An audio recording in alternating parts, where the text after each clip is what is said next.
I'm really excited for the next many minutes. You know, it means something. It means something to invite someone into your home, even through the TV, and especially, I think, in those early morning hours. And for more than 20 years, you have been extending that kind of invitation to a certain weatherman named Grant Weyman. Grant has been the easygoing guy helping us plan our days for 2 decades as KSL's morning meteorologist. Well, he's retiring from television this week. Friday is his last forecast. And so in advance of that, today we get to remember, say goodbye, and celebrate. Let's start with Grant Weyman. Let's check in with Grant Weyman. Grant Weyman, with our forecast, everybody wants to know. We're not done with the lightning part of the storm yet. We've had some really strong wind gusts in the overnight. Maybe it kept you up last night. Are you going to be one of those guys you think still doing weather when you're 85, 80, 90, I don't know. 90 years old? I don't have to look into the crystal ball for that. I mean, I've been doing this since I was 16. Now that we're starting to get some more sunshine out there, there she goes. South of the Salt Lake City area. This is where it all happens, the center of the action for the Weather Channel. My New Year's resolution is to really go as high as I can and low as I can every day of 2014.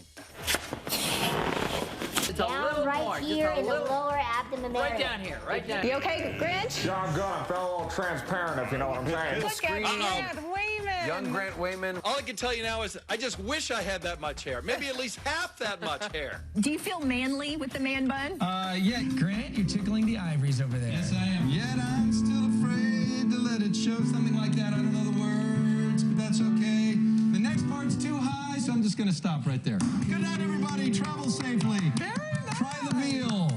You realize we were just... Try the veal. We are so excited. I am so excited to have this chance to sit down and chat with my good friend and longtime colleague, Grant Weyman. That was fun. Oh my gosh. I can't, whoever did the digging on that. Kira. Okay, 2 thumbs up on that. Yeah.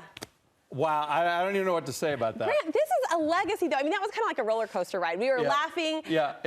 What kind of emotion? What are you feeling this week? I'll be honest with you. It's just like what I told you before the taping. I just say weird. Weird. Everybody goes, hey. I just say it's weird. It's very weird to be doing something for so long and not do it every day again. Now, people might be saying, well, this is kind of weird because you're young. You're a young buck, so why are you retiring? Why now? I mean, you know, I'm almost 55. You know, it counts, right? It counts.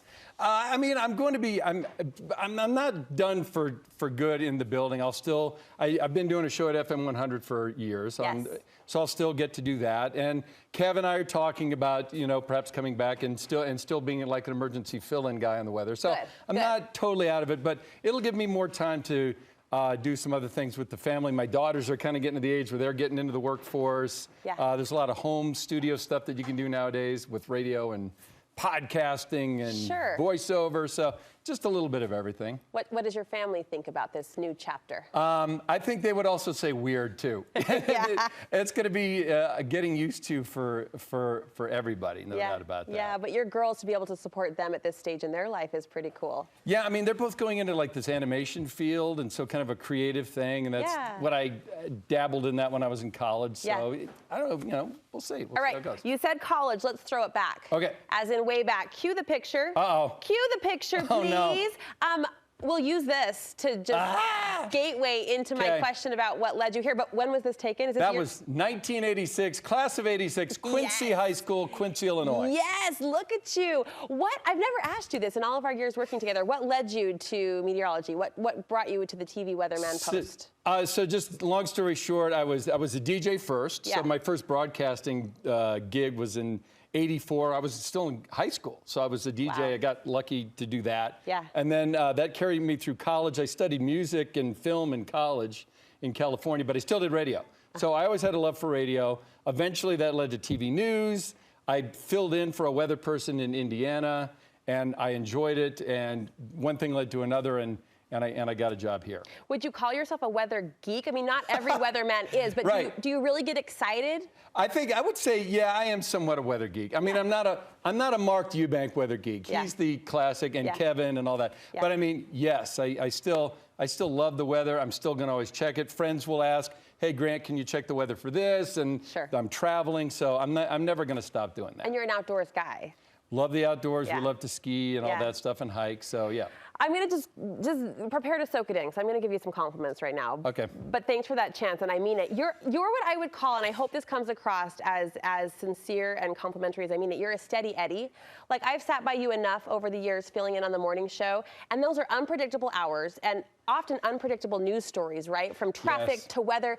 And Grant is this guy who has this ever presence. Like, you're kind of the same every day, and I really love that about you. Well, thanks. I appreciate that. I mean, you're right. In the news biz, you're right. It can be kind of a roller coaster, right, with the stories. Are you always even? Like, your countenance, your personality, your mood, are you always kind of that even guy we see? I don't know. I guess. Yeah. You know? I've honestly never seen you like pop or get upset or. Oh, that Wayman guy, when the camera stops rolling, man, he's just serious. I mean, even the best good-natured colleagues we have around here might have a moment, right? If something goes wrong. Grant is steady. You're also subtle, like you're subtle, witty, and what? Are you turning red? I mean this. You have this subtle wittiness about you. Like, I remember many a mornings filling in behind the desk, Grant would say something and we go to commercial break, and like 30 seconds, it was funny in the moment, but then 30 seconds later, I'm like, no, that was hilarious. Oh. Like, you're fun. Thanks. Thanks for the laughs. You know, and I enjoyed, there were a couple times way back when I guest hosted this show a long time. Yes, it was fun. It was fun. You did a great job. Yeah. Career highlights, as you look back, what are some things that stand out as like, wow, that was really cool? Okay, so I would say, for one, the big tornado that hit was actually 3 weeks before I started. Oh, no way. I covered it, but I wasn't working here yet, but that always stands out. I would say there was a day when the power went out. Ryan on the crew, everybody on the crew remembers this one. I mean, literally almost the whole building. Now, luckily, a generator kept our control room on, I think, right, Jeff? Right. So what we had to wind up doing was we were in the newsroom. We had 2 lights. I think Jeff, Ryan, all these guys hooked them up. And literally, I'm not kidding, I was drawing graphics with a Sharpie and a paper. And was doing the weather, and the news anchors were doing the same thing. Yeah, you were here. I came in just after the Olympics. We didn't miss each other by too many years, but you got to experience the hype that were the 2002 Olympics here. Yeah, that was. I mean, because literally, if you remember, we were literally in the heart of the action. So we weren't just the NBC station, which was cool enough. Yeah. But we were literally across the street from the Metals Plaza. Downtown, everything going on. So you kind of felt like for a couple of weeks you were like, at the center of the world, which we were, really. Yeah. So that was very cool. You're pretty much usually always up for anything, right? Okay. You want to play one last Studio 5 game with us? I would love to do that. Okay. Yes. Grant's done some fun Studio 5 challenges and taken on some fun things for us here at Studio 5 over the years, but we do have one final game to throw at him, and we'll do that next on Studio 5. All right. That was fun. One thing I like about them is it has the, you can definitely tell the fresh cut. There's some places that'll give the fresh cut. Right. And it definitely has that taste. You can definitely taste it. Oh, we're going to throw that back to Studio 5, July of 2020. We sent Grant and his colleagues, Greg Rebell and Scott Hawes, out. Do you remember this? Oh, no. Well, okay, so first of all... Oh, yes, wait, was this... Tell me. Well, you and Scott had the idea to try all of the burgers. The burger challenge. The burger challenge. Yes. Then it spiraled into the Fry Guy challenge, where you guys were tasting all of these fries and burgers from across the state, and we made you declare a winner. And after that, you said, and I quote, "I never want to have another cheeseburger as long as I live." Can I just say that, Scott would agree. Greg Rebell, absolute genius. Yeah. He was... total legend. Yeah. So cool to work with him. Yeah, I touched base with Scott, and we were kind of chatting about that. You, Scott, and Rebell were a really fun trio to co-anchor with and to watch. It is true. That was a lot of fun. All right. We're going to have some more fun. We're looking back today, welcome into Studio 5, on the legacy that is Grant Weyman. Grant is retiring after more than 20 years on the air. He's been a good sport, as you just saw, to jump into our studio and play ball over the years, do some wacky things. We thought we'd send you off with one last game. Okay. So this is called Miss It or Kiss It. Goodbye. Here's what we're going to do. I'm going to throw out, a noun of some kind, and you can tell us if you're going to miss it or if you're going to kiss it goodbye. I added goodbye so we wouldn't seem too crass. Okay. Miss it or kiss it. Okay. Are you ready? We'll start easy. The 3 a.m. alarm clock that you've been waking up to now for more than 20 years. Okay, that's got to be a kiss. Yeah, kiss it goodbye. That's got to be the worst part. Did you ever sleep in? I think I want to say maybe once in 23 years. Yeah. And when I did, it was not fun. Not a good day. The morning team, your colleagues, Dan, I'm Shara, gonna miss the Lori. morning team. There's a lot of people going to miss at the station. You guys have a good vibe going, and the morning energy is important. It sets the tone for not just your day, but like everyone who's watching. It sets the tone for our day. Right, and people say, we watch in our living room or when they wake up, and so that part's really important, and yeah, I'm totally going to miss that part. Okay, because I know you, and because I've been part of that energy by your side for many years, I can go detailed when I ask, miss it or kiss it, reporting about robots. Oh, I got to give kiss it on that one. People who don't know the robot story, it's just my thought of like being taken over by technology. It's not a good thing. Well, and pretty much it came true in the last 20 years. It kind of did. Every time there was a robot story or some invention story, Grant would like grumble and moan about it. Miss it or kiss it, reporting about Joey Chestnut every 4th of July. Oh, okay. I got to give a miss it to that one because, I love the hot dog eating stories. The fun stories. I'm going to miss that. I remember we'd watch Joey Chestnut, if you don't know, kind of the reigning hot dog eating He was the competitive eater. Yes. And I'd be over there on the desk going, at 5 in the morning watching this guy shove hot dogs. And Scott and Grant would be like, yeah, go Joey, go Joey, you're the man. Miss it or kiss it, being a part of the big weather stories.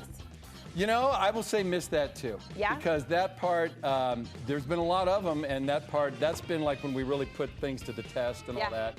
So that part, and your adrenaline's going and all that, so. All right, be honest on this next one. Miss it or kiss it, parades. Parades.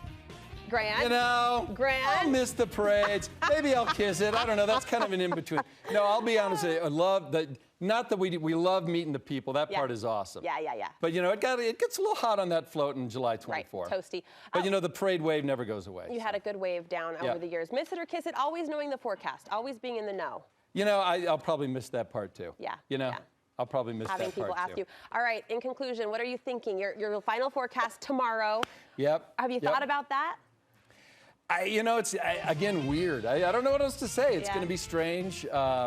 Yes, I will come back and doing some other things, but at the same time, it's just going to be a strange day, but hopefully people are watching. You've been a good friend and a good colleague, so thank you so well, much. Brooke. Glad to hear that we'll see you a little bit maybe in the years to come. I'll be here. Tune in tomorrow on KSL Today for Grant Weyman's final forecast. I guess noon too, right? KSL at noon? No, just the morning. The morning is my last noon is today, and then so all right, Friday the last morning. It's it. We'll be watching, cheering you on. Thanks, friend.